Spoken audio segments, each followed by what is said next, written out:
Tennessee Titans defeat the 49ers in the first preseason game of the year. We're going to dive right into this and give you our take on everything.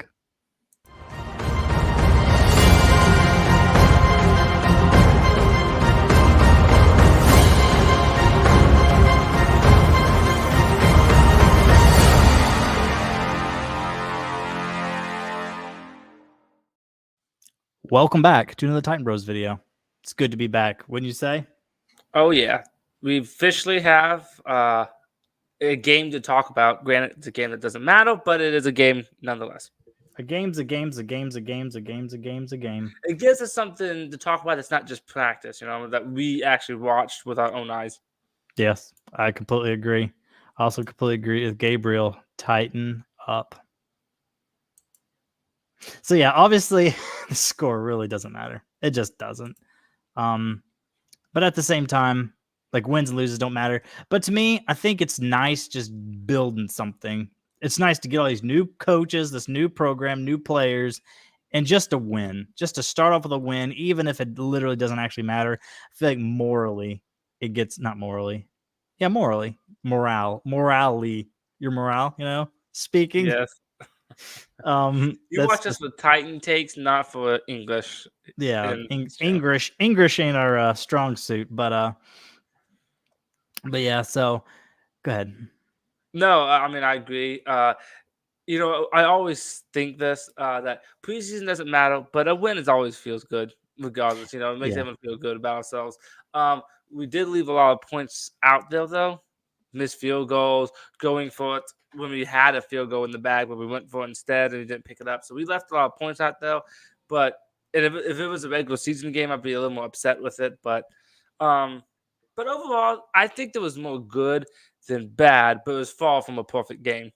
Yeah, I do agree. Starting offense, it wasn't beautiful, but it was 2 drives, 2 touchdowns. You can't ask for more than that. So I love seeing that. That's one of the pluses. The offensive line actually gave Will Levis time to throw. Like the play where he took it down and tried to run it in and got just hammered on the 1-yard line. Yeah. That play, he had plenty of time. He just stood there. He was like, I guess I'll roll out. And then even as he was rolling out, he still had time. Makes you wonder, nobody open? No, because if you actually look at the far right, I don't remember who it was, but the far right of the field, somebody was wide open. Once he wasn't to the line yet, but you could tell he knew he was going to run. It was running. Yeah. His cornerback just stopped and took off after Will Levis. Will Levis had like 2 yards before he's even to the line of scrimmage. If he would have looked up and it would have been easy TD, but it's all right. Touchdowns are touchdowns. It was nice.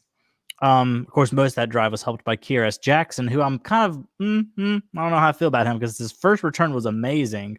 But then his second return, you remember what he did? He ran up to the guy and he just I touched him. Don't understand that one. That looked bad. No. But yeah, with the starting offense, like that you was talking about earlier, offensive line, I would definitely give him a passable grade. That was something I was keeping an eye on. I think we talked about that in maybe our preview. I wanted to pay attention to that offensive line. I will say. I think one of the things that stood out to me was Yaks. That's something we haven't had as playmakers who gets a 2, 3, 4 yard pass and make more out of it. And we had an example of that. Tony Pollard made a third down by breaking a tackle. And then we had Calvin Ridley, not really breaking a tackle, but he was just fast. He was able to get it and then make it. Well, there was somebody in front of him, and he did a nice juke. And then instead of just juking and trying to go around him, he just headed towards the sidelines and just used raw speed. That can really help your offense when you can actually get a short pass and make it. We really enjoyed that with AJ Brown. AJ Brown can make that happen, but we haven't had it since he left. And so it's nice to have, I think, multiple people that can make plays in the open field, and we saw a little bit of that. That is my favorite thing I saw with our starting offense is the yak abilities. I agree. I completely agree. It was good to see, beautiful to see. And again, I think my biggest positive, they said, what's your biggest positive of the day? It would be the fact that our starting offense was 2 for 2. And of course, that was without DeAndre Hopkins. That's having Burks as our number 2 wide receiver behind Ridley. Yeah. And he was 1 for 1 with his catch, and he broke some tackles. I think he got hit by 2 folk on the side. They both fell down, and 2 other folk grabbed him and just slammed him. But he got up and wasn't hurt. and he caught the pass that hit him in the hands. Yeah, and I would say if I had, if I'm trying to pick at something when you instead of just taking the win and say offense scored 2 touchdowns, if that is one thing I could say that I wish we didn't do. I wish we called more pass plays because we do have receivers. I want to see what they got, but we didn't really give them any chances because we didn't throw the ball that much. We ran a lot. I do agree. I did a little study earlier to see what the breakdown was, and it was almost 50-50 with runs and throws, which is technically what it's been like under Vrabel all these years. And I will say, if I was trying to be picky and come up with things I didn't like, the one I would say we ran the ball too much. Not just that. I know we can't completely abandon the run, but Pollard had 4 rushes. Spears had 3, so that's only 7. That's fine. So the first 2 drives, 7 runs. That's fine. But Haskins had 8, and Small had 10. Not only did he have 10, but for 18 yards. And one thing I want Callahan to do, now granted, you could say this is the first preseason game, so he's not trying to show his hand. He's just, whatever. Okay, maybe that's what you can say.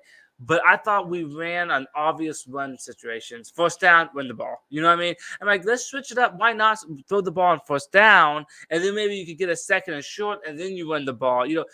It's okay to run the ball on second downs, and it's okay to throw on first downs. That's something we've struggled with our last 2 offensive coordinators with. I do agree. Todd Downing and what was the guy's Tim last 2? Yeah, exactly. Those 2 both did that, and Callahan did it a lot today. You and I, every first down, like, we're about to run the ball, and we did. So, it's the very first game. Maybe he's just, get meat potatoes in preseason, but I hope that doesn't become a trend. Yeah, I do agree because it is his first game as well, calling plays. Never done it before. Yeah. Mm-hmm. So, and at first I was looking great because went down the field, scored a touchdown. Went down the field, scored a touchdown. Mason Rudolph in his first drive went down the field to the 1-yard line, and it was his first drive that we did that, right? Mm-hmm. And went for fourth down to the 1-yard line. We went up the middle, right? Went up the middle. Yeah, and that was a little bit too obvious. And we wasn't too good on fourth down. Fourth downs, we was 0 for 2. Yeah, we were 0 for 2 on the fourth downs. I do like us trying it because it's preseason, not a whole lot on the line. Yeah, I was okay with that. Yeah, so that was good as well. No, actually, it wasn't good as well. That was a terrible transition because it was not good. 0 for 2 on fourth down. Will Levis, I would give him a B or B minus. He didn't make any mistakes, but he's also ultra safe. But then, like you said, it was nice that his ultra safe plays, instead of it being you throw it to Derrick Henry for bobbles it and then smacked for 2 yards, instead it was a catch and he gets 7 out of it. You know what I'm trying to say? If it's first down and you just drop it off for 7 yards, good position to be in. And I think that's a decent. Like, a lot of times we have quarterbacks like, come on, you can stretch the field a little bit, stop dumping it off. Will Levis was the opposite last year. That Will Levis was one of the most throwing deep quarterbacks of last year, and he didn't take enough checkdowns, in my opinion. So Will Levis, though, looked like he was comfortable through the checkdowns, which I'm okay with that. I think you need a mix, and I think Will Levis is not afraid to throw deep, so I'm not afraid for that. I know that's going to happen this year. But I think yesterday he was, I think he was, he looked good and comfortable with going checkdowns. Yeah, I completely agree. It was good to see that. Let me think if there's anything else I want to say about Will Levis. He didn't make a mistake besides not sliding, but that's it's a small sample size, and I agree with you. If I was giving a grade, I would say a B. He didn't do nothing spectacular. There was not a single throw you're like, wow, that was good. But he did not make any mistakes. He just kind of made the play that was there, and we scored. Could have had a touchdown, but remember that no call on Calvin Ridley? Because if you actually watch where the ball lands, it landed in the end zone. It was a nice spot for it to land, but that cornerback just put his hands out. That was terrible. He tackled Ridley, basically. Just shoved him on the ground. That was a horrible call, but there's preseason for everybody, I guess. Refs got to wake up too. Yeah, I guess. Let's move on to the second string offense. What do we think? What do we think about that whole situation? I thought Mason Rudolph was all right, but he got exactly 0 points. Yeah, he got 0 points. He also played by far the most of all of them. I'm sure you saw he threw 17 times, but Willis was only 7, and Levis was 5. Yeah, just kind of dumb because I feel like he's technically got the most NFL experience of anybody. If you're somebody you want to see the least of, you would think Mason Rudolph would be it. Technically, if you take Callahan at his word, he says that the second position is not guaranteed for Rudolph. Now, a lot of people think that he's just saying that Rudolph is going to be our second string. But if you take it for what he says, then technically that's a battle. So technically Rudolph is fighting for the number 2 spot. But he didn't do nothing to wow me. He didn't do enough to. I would say he had more bad throws. I think of all three. You're like, what was that? But again, a way bigger sample size because he threw more than the other two combined. I mean, because if he's in a position battle with Will Levis threw 7 passes. Not Will Levis. Malik Willis, he threw 7 passes compared to Rudolph's 17. Yeah. So I don't know. But yeah, I wasn't. He didn't do nothing to impress me. He had some misfiles, but he didn't have any great throws. He was, if I was giving him a grade, I think C at best. Yeah, I would give him a straight C. I would give Willis a C plus. He had the best throw of the night. He had the best throw of the night. It's called back because the tackle wasn't covered, which I'm not even 100% sure what that even means. Which had nothing to do with the throw itself. You know what I mean? And that was a big throw. That was a big time throw. It was really impressive. I like that a lot. He had some misses too, though. Did have a couple misses, but he also had some good runs. He's our leading rusher for the night. Yeah, he had some good runs. He was all right. I think if I give him like a C plus. I think that's my thing. C and C plus and B minus / B for Will Levis, which is fine. No one really stretched the field. Nobody. Not. I think Rudolph tried once. It was a horrible throw, but it's possible that was by design too, though. Yeah. It is possible that's by design because I know Brian Callahan early on was talking a lot about the fact that they wanted the beginning to be a whole lot of short to intermediate plays before they start trying to hurt guys, stretching them out and stuff. Yeah. So hopefully we see at least, even if it's just 1 or 2 per quarterback, a shot downfield. Yeah. That would be nice, especially since the O-line is actually giving time because there's only 1 sack of the night, I think. Malik Willis was sacked once, and I think that was it. He had to break a tackle, then get attacked. Yeah. Actually, that was a bad off the line play. That one was, but those were just scrubs that we hope don't have a job soon. That is one thing I will give Malik Willis. What did you say? I said those are just scrubs that we hope don't have a job soon. At least not for the Titans. That's one thing that I'll give Malik Willis is by the time he comes in, though, he's playing with offensive linemen. He's playing with, what was that running back that got 10 carries? Small. He's playing Jabari Small, I think. He's playing with Small. He's playing with offensive linemen. That's not very good. Receivers, that's not very good. So Malik had less help around him, I'll say. That's one reason that I would give him a higher grade than Rudolph. How many points did he score with Malik? 3. Just 3? Just 3? 14 for Levis, 0 for Rudolph. And 3 for Willis. Yeah, actually, if I wanted to, I could talk myself down to even less for Mason Rudolph because he played the most, and as long as the quarterback didn't score any points. Yeah, we took it to the 2-yard line and went for it. Yeah, and then he did have a missed field goal as well. And he had a missed field goal, yeah. So that's why I don't know. I guess I'll keep him at a C. Yeah. I would have liked to see more of him because as long as he played, it's possible he started to go against the third string scrubs for the 49ers. Actually, I expected him to do really well because I'm like, this is a guy that's played big. He played in the playoffs last year, and now he's playing as backup. So I actually really expected Rudolph to look better than he actually is, which wasn't the case, but that's what I thought was going to happen.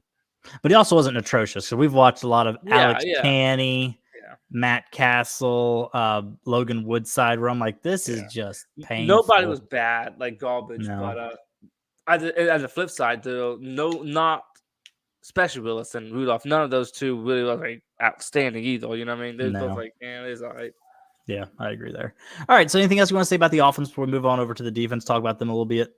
What is your input on J.C. Latham? I thought he was fine. I thought he was good. And the guy, I forget his name, but the edge rusher he was going against wasn't a scrub. He's actually pretty solid. Obviously, he's not Nick Bosa, but he's a pretty solid edge rusher. So it was good to get him in there. He rated himself a C for his performance. I saw him do that, yeah. Yeah. So at least I know he's not overconfident because some folk are just gonna always push the blame on somebody. So to be self-aware and give yourself a C, I would say out of the 5 people that started, so let's do Latham, Skronsky, Cushenberry, Radens, and MPF. Is that the 5 you want to start week 1 with? Yes. I agree. Sorry. I was just going to say, even before Sadiq Charles retired, I still wanted Radens to start over him. That's the 5 I want. And I really like the center to the left, or the right, Latham and Scott to the left. I like that. I want that to be all three for a long time. You know what I mean? Now the Radiants and the MPF, we'll see how that goes. But that's to me the best 5 we got, in my opinion. Yes, I completely agree. I agree. That's the best way to get your best 5 out there. Which I will say, Brunskill's a close 6th, and I feel sad for him that he's just backup center now. Well, he did have a bad snap. Did he? Yeah, I like him better at guard than center. That's just my thing. But I'll say this, to be honest, if I thought they really was considering Brunskill, I would put him action guard. If to be honest, my opinion, I would put him over Radiance. But that's just me. But I know some reason basically he's a center. He's like going to be Christian Bailey's backup. So that's why I don't even consider him as a guard anymore, which I think is dumb. I completely agree. But what do we know? So let's go ahead and move on to the defense. Starting defense, I would give them the bad letter grade. Not that we're officially handing out letter grades for everything, though we've just kind of been doing it. I would give them just a bad grade on everything, except for a couple things. I say a couple things. One thing. We actually started almost none of our best players. Like, if you think, who's our best 3 defensive players, it's going to be Jeffrey Simmons, Harold Landry, L'Jarius Sneed. None of those 3 played. No. Not just that, but neither Woozy didn't play. Yeah, Woozy didn't play either. And was there anybody else who didn't play? No, our starting safeties played, right? Actually, and that's another one. I was actually wrong. What's that guy's name? Diggs. Quandre Diggs did not play either. Okay. So yeah. Who was in though? This is Molden. Which Molden did make a play or 2, but that first drive, they went down too easy, in my opinion. But then they went 3 and out the next drive. So there was some good, some bad. I think the starting defense played like 3-ish. In the first drive, they walked down the field, scored a touchdown. The second drive was actually 1 first down, and then they punted. Okay. And then the third drive was a 3 and out. So it got better and better. I would say my biggest thing is I wish I saw a little more pass rush. There wasn't that much pass rush, especially our start. We got a little more pass rush on Josh Dobbs, but that was a lot of backups for us. Yeah, I think Callahan actually complained a little bit about the lack of pass rush. Yeah. My opinion, and I watched him very closely. It was someone I wanted to watch to see what he does. I thought Sweat was kind of quiet. First game, I get it, but I thought he was kind of quiet. What did you think? Yeah, I agree. He was quiet. Now, I didn't verify to see if this was true, but I saw on X, they said he played 12 snaps. 5 of the 12, he was double teamed. And then 7 of them, he wasn't. So, if he gets a chance, you know what I want to see? I want to see, and I don't know if he'll get this chance in the preseason. I want to see him with Jeffrey Simmons, because they're going to double team Jeffrey Simmons before they double team Sweat. They're just going to. And if they don't, they double team Sweat, then, Jeffrey Simmons is going to have a career year. Yeah, so, I agree. Yeah. I agree. So Sweat's not going to be double teamed much this year. So I'm curious to see what he does there. But there was a lot of downs that I kept an eye on him, and he was kind of just pushed to the side. So, I would like to see Sweat play better, but it was his first game. He is the second round pick, not a first round pick, but we'll see what he looks like with the actual Harold Landry, Jeffrey Simmons. Because my biggest complaint was that pass rush, but like you said, 2 of our best 3 people is pass rush players that didn't play for us. So not just that, but Brian Callahan, sometimes you forget these people are human, but Brian Callahan said that Sweat was a little nervous. So getting those first game nerves out the way, maybe he'll settle on in. I hate that didn't get Cedric Gray. I wanted to see what he was going to look like. Did I get a chance? Go ahead. I was going to say, because he hurt himself by not playing, because his replacement, Chance Campbell, played well. He was the probably player of the night. Yeah. My best player of the whole night. Yep. Tackles. And his leading in tackles. Yeah, let me find his stats if I can pull it up real quick. It's defense. Oh, I'm on the 49ers. I wonder why these names didn't look very familiar. He had 5 tackles, 3 assists, a sack, and an interception. He filled up that stat sheet. Now, I will say he also played a lot. Yeah. Like, he played 3 of the 4 quarters, but at the same time, it don't matter if you play the whole game. 5 sacks, 3 assists, 5 sacks, 5 tackles, 3 assists, 1 sack, 1 in. That's a great game, actually. So he was all over the place. Sometimes you forget he even exists because he's been hurt the entire time we've had him. So, but yeah, Chance Campbell, you couldn't ask for anything better. He played lights out. Yeah, he played good. Now, granted, No, our defense, who wasn't horrible, we only allowed 14 points. We didn't go against technically a starting quarterback. We immediately started with the backup. So I am curious to see who's next. Seahawks. Mm-hmm. So I'm curious to see if they want to go against Geno Smith, the actual starting quarterback, or is it going to be a backup or not. We'll see, but curious to see how that goes because. No, nothing against what's this guy's name? I'm trying to think his name. The quarterback who started for the play. Was it Brandon Allen? Brandon Allen. Yeah, nothing against him because I think he's a decent backup, but he is a backup. So I would like to see us play against an actual starting quarterback. Yeah, I do agree there. I do agree there. Defensively, especially the number one defense, it's hard to judge when you got such a this is guy's star, this guy's not a star, this guy's a star. You know what I mean? So it's harder to measure them as a unit because that's not really the unit that's going to be going out in week one. Yeah. Now, also, we also need to not panic because do you remember last year in preseason how CJ Stroud wasn't just bad? He was bad, awful. He was so bad. Where I'm like, maybe I should be happy we actually didn't get him because that's who I wanted. But and then the regular season rolls around, the rest is history.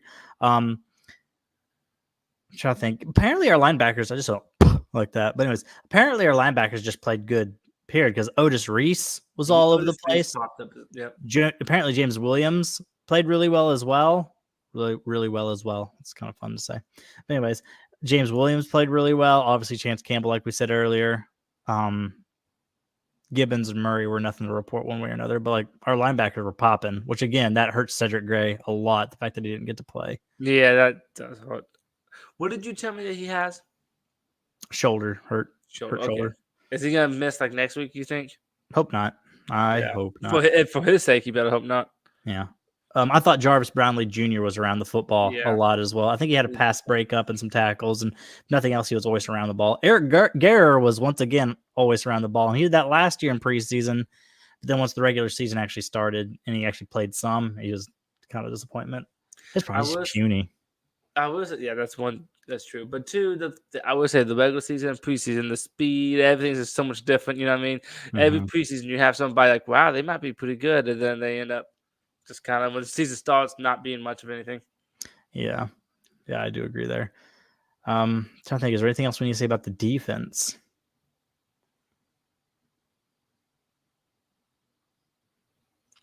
Sebastian Day Sebastian Joseph Day. Yeah, that's what it is. He kind of was didn't do much for me. Yeah, our starting D line didn't do so well. Of course, then again, Jeffrey Simmons is by far the best one of our D line. Is he starting for us?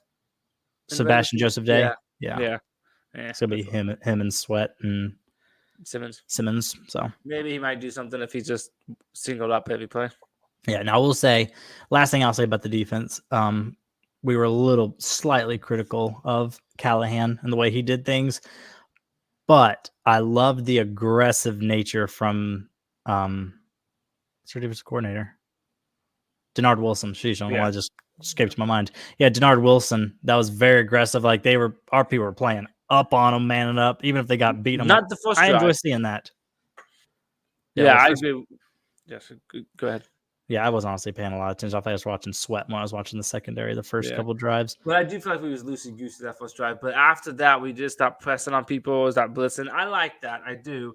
I do think we're going to give up some big plays in this season. But I do like that approach. Because what's worse, being aggressive and giving up a 40-yard play or being passive and giving up 20-yard plays every other play? Yeah. So that's just me. What do I know? Yeah.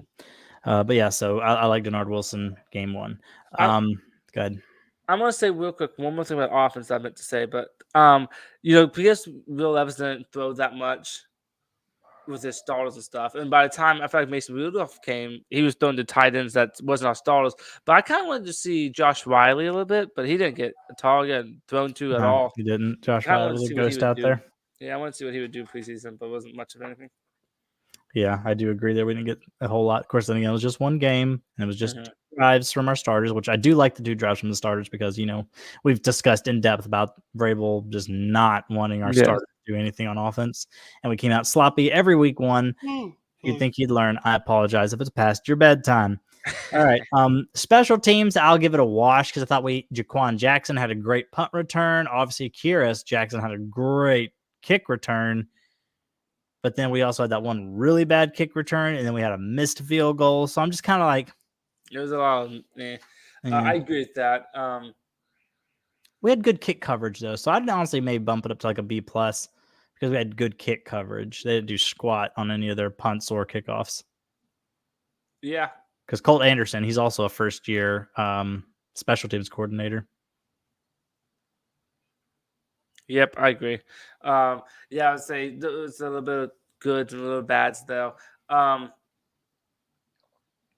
Who was the kicker that was kicking? That wasn't Nick Folk.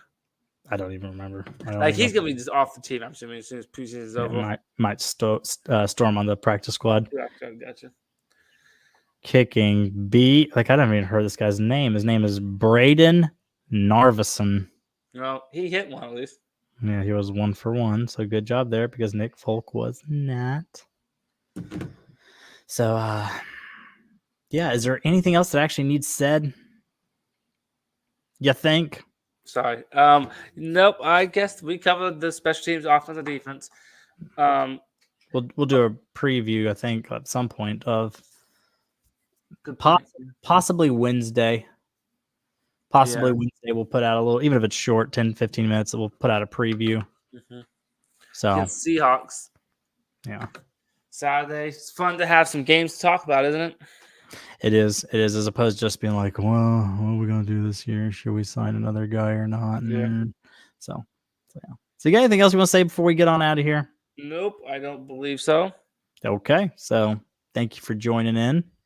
It was a great episode. And we'll be sure to talk to you